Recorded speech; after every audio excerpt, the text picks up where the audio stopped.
Geographically, the Strait of Hormuz is a narrow corridor between Iran and the Arabian Peninsula.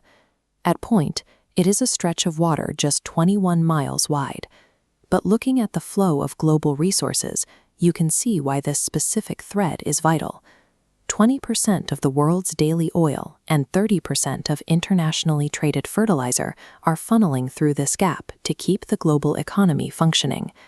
On February 28, 2026, the status of the strait changed in an instant. Coordinated airstrikes by the US and Israel targeted Iranian military facilities and leadership, killing Iran's supreme leader, Ali Khamenei. This targeted assassination immediately transformed the world's most active commercial artery into a war zone. Commercial shipping lanes that moved a fifth of the world's energy were suddenly engulfed in a geopolitical firestorm. Within hours of the strike, the IRGC transmitted VHF radio warnings to every commercial vessel in the area. The message was absolute. The strait was closed. The warning alone halted traffic.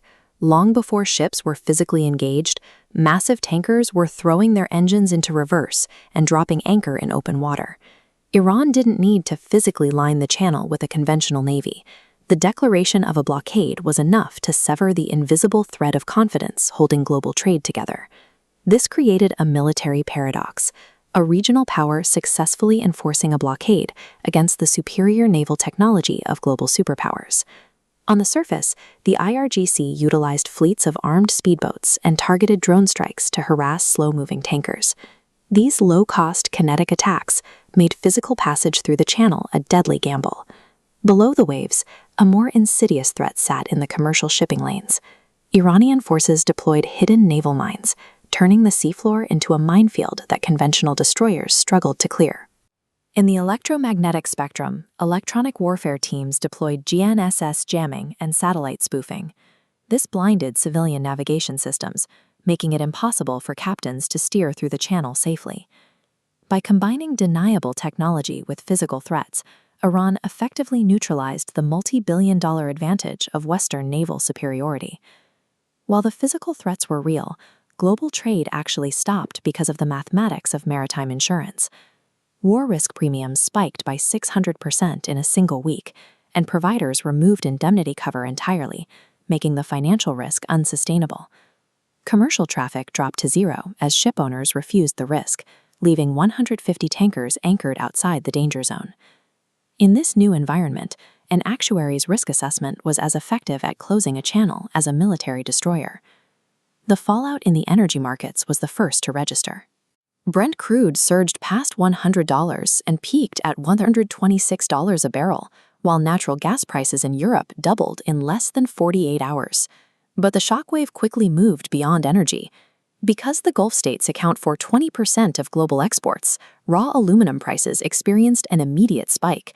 Choking off Gulf fertilizer, specifically urea and ammonia, jeopardized U.S. corn yields, driving up global food prices and threatening long-term food security.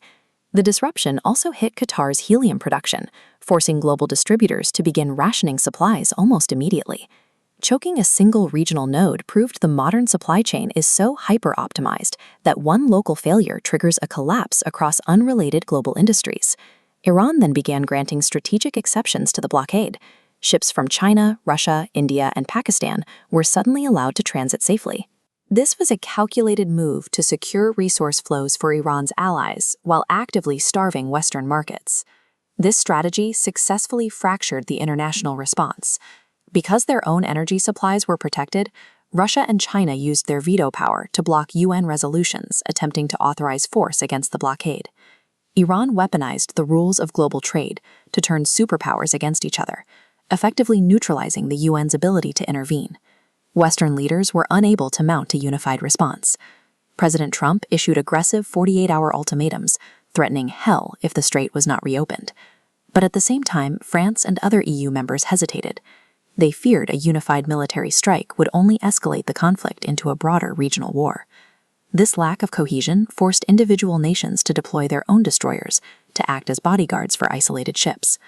These efforts capped transits at under 10% of normal volume. As this diagram illustrates, logistical workarounds were useless.